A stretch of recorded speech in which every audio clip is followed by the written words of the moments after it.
I've come to the HQ of Canon UK to take an exclusive first look at this new camera from Canon, the SX30 IS. And I'm here with Dave Parry of Canon UK, who's going to tell me a little bit about this camera. Could you tell us what's special about it, David? Yeah, the most exciting thing about this camera is its 35 times optical zoom, which actually gives you a range, if we talk about it in 35mm terms, of 24 to 840 millimeters. So it's actually the largest range of any camera at this level. Okay, 24 to 840 millimeters. That's correct, yeah. Right, that's something.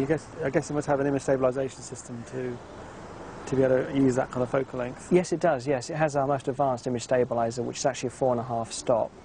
We also have the ultrasonic motors on here from our EOS cameras, and also a voice coil motor, which gives you almost silent zooming. Okay, obviously you can zoom whilst videoing. Yes, you can, yep. You have that full range of 35 times during movie as well. Okay, and that's 720p HD? Yep, we have 720 movies. You get stereo sound with that as well. Okay. Let's just try a little zoom and just see what we can get from here, looking at the view here. It's got a mini HDMI port on there, so you can connect it directly up to your television and view your HD movies directly backwards.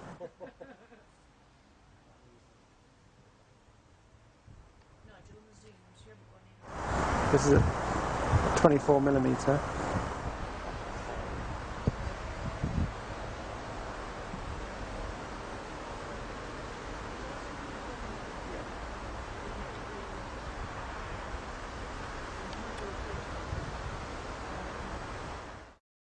So what about the sensor? What's the resolution of the camera?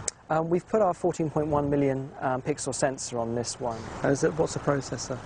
The processor is our Digit 4 processor. It has face detection on there. It also has smile detection and wink detection as well. It also has wink detection, okay. Yes, wink detection. And it also has the full range of Smart Auto on here as well. And the Smart Auto will actually work during movie.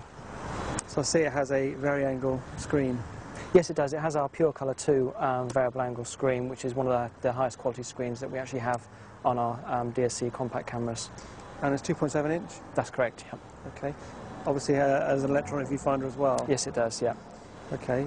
How do you switch between the two? Is there a button for that, or is it automatic when you It's automatic when you actually close the screen off. Close the screen. It'll automatically go to the viewfinder. You also have dioptic adjustment on there as well, so if you don't use your camera, if you use your camera when you're wearing glasses, you can actually adjust it. Okay.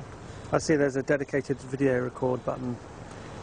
Yes, there is, yes. You can actually use it as a normal camera, and then if you want to shoot movies just by pushing that one button, you can actually start it, or you do have a dedicated movie function on the camera as well. Okay. Do you need to be in any specific mode?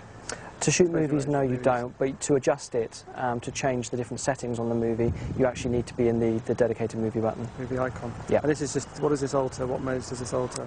This gives you the option to change between high definition movies or standard definition. Also gives you the ability to use the miniature effect in movie as well. Okay. The styling is quite reminiscent of sort of your EOS cameras. It has that sort of slight look about it. Yeah, we found that people actually really enjoy using a camera of this kind of style. So we've kept the styling very similar to our EOS. You notice it has got a hot shoe on it as well, so you have the functionality to use off-camera flash. Oh yeah, okay. Right.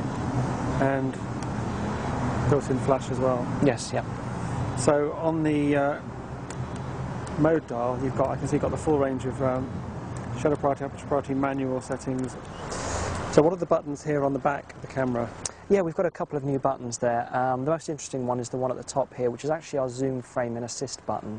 What this one actually does is, when you're zooming in 35 times, if your subject actually moves outside of the viewfinder, it can be very hard to actually track your subject down and actually bring it back into the frame. Right. By using that one button, what the camera will do will zoom out until you see the subject again. You can put it in the centre of the viewfinder, take your finger off the button, and it will zoom back into where you were. Right. So it's kind of for seeing what's outside the frame area that you've got? Yes, it is, yeah, or for tracking down a subject that's moved outside the frame. So there's a manual focus option here as well? Yep. Yep, you can do manual focus on this. With this camera, actually, you can do a lot of functions that you would normally be able to do just on the G11, but we've added this to this camera as well. So what you're getting here when you put in manual focus is this magnified square in the middle, isn't it? That's correct, yeah. Okay. And then how do you adjust the focus? You turn the wheel? You turn the wheel and it'll actually bring it into focus for you. Another major difference between this camera and its previous generation is that we've actually put a lithium-ion battery on this now. It actually shares the same battery as the G11. Okay. And the previous one used AA's? Correct, yeah, we take 4 AA's. Okay. So what is the price and availability of the camera? It will be available in early October, and the price will be £449. Great, thanks very much. Thank you.